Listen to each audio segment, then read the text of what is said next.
how does the energy enhancement system technology actually work? What is it? What's the science behind it?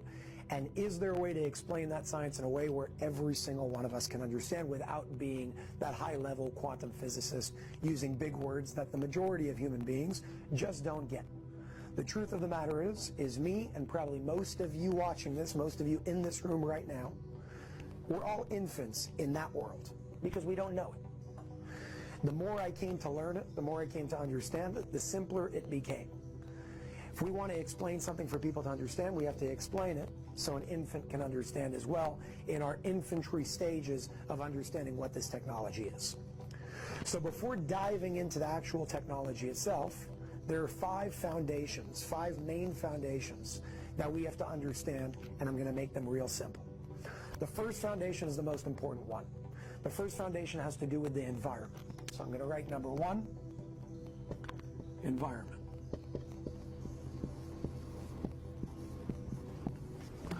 This is number one thing that we always have to remember. What is the difference between health and disease? A lot of people like making health very complex, making medical stuff extremely complex, and there are nuances and a lot of details and a lot of complexities to it. But there are certain rules that we can make things very simple when we understand them.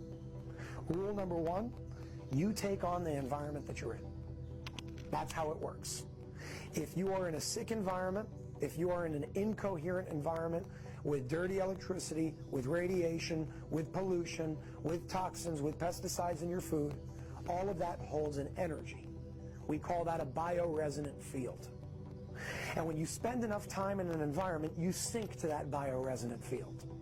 And when you sink to that bioresonant field, if it's a sick one, you will become sick. And if it's a balanced one, you will experience balance. Let me give you examples to understand that on a grounded level.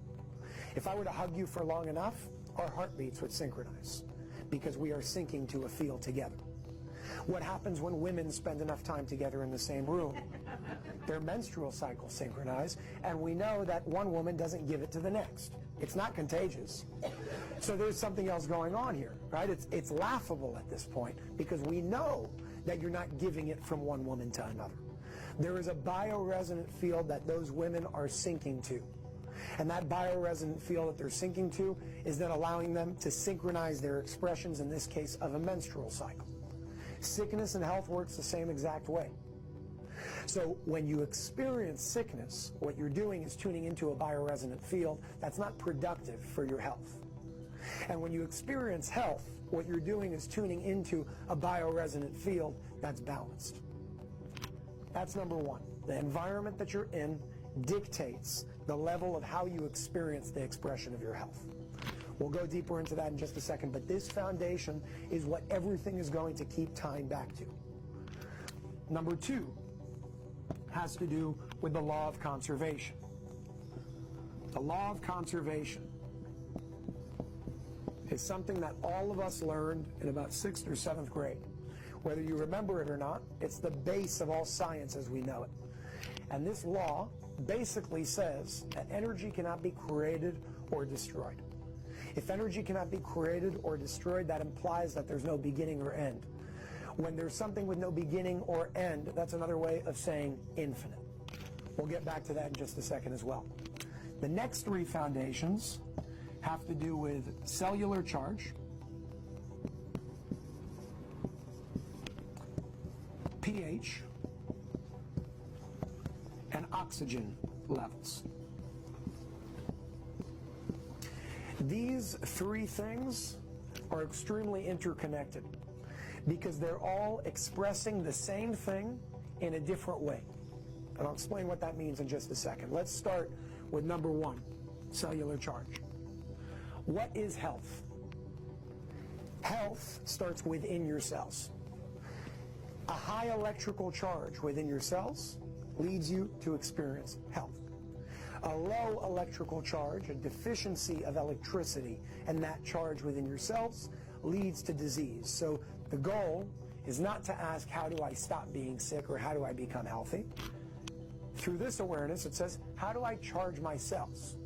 Because on the spectrum of cellular charge, in the units of millivolts, because that's how they measure them, on an electrical charge within your cells, 70 to 90 millivolts is optimal. And anything going towards this way, specifically 20 and below, is where cancer resides. That's where you create an environment within your cells that allows for things like diseases, things like cancer, heart disease, depression, anxiety, all of those things come in. They're all in accordance and alignment with a low electrical charge within your cells. So we know that a low charge is disease and a high charge is health. Let's go to this one. pH stands for hydrogen potential, the potential of hydrogen in your body. Hydrogen potential, or pH, we're just going to make it simple and call neutral 7. Anywhere below that is called acidic, and anywhere above that is called alkaline. Most of us know this. Acidic bodies render environments where diseases can flourish. More alkaline bodies render environments where diseases cannot flourish because it's bringing us back into our natural state. So low pH, disease. High pH, health.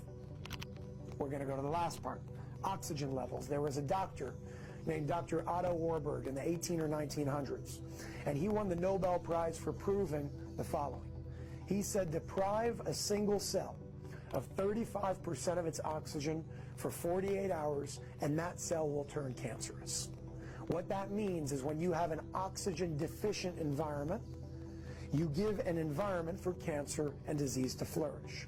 When you have an oxygen-rich environment, you render an environment that disease cannot flourish and health is the only thing that's left. So instead of saying, how do I fight the cancer? Now you can ask yourself, how do I just change the environment to make that thing impossible to live within me and flourish within me in the first place? Every single one of these things, cellular charge, pH, and oxygen levels, are 3 different engines expressing the same thing. If you don't know how to charge your cells, and you just focus on pH, a body with an alkaline pH will render charged cells in an oxygen-rich environment. If you don't know how to shift your pH and you just focus on oxygen levels, when you increase the oxygen content within your body, this will render a higher pH and a higher cellular charge. And if you don't know how to do this and you're just charging the cells, then what comes next is a high pH and a high oxygen level. All of them do the same thing, giving you 3 different engines, 3 different mediums to get to the same point. This technology, the energy enhancement system technology, one of its main components is intended to charge the cells. Because let's go back to foundation number 1. The environment that you're in is the environment that you will sync to. If you're in an environment that is charged at 70 to 90 millivolts and you spend enough time in that environment, then your cells will start charging and syncing to that 70 to 90 millivolts and remain in their optimal charge. So those are your 5 components: your environment, your law of conservation, energy cannot be created or destroyed, the cellular charge and its importance, the pH and its importance, and the oxygen levels and its importance. Now once we understand that, we're going to dive into number 2, which is the law of conservation, to understand how this technology actually works. Again, the law of conservation states that energy cannot be created or destroyed. If energy cannot be created or destroyed, as we said, there is no beginning, there is no end, it is infinite.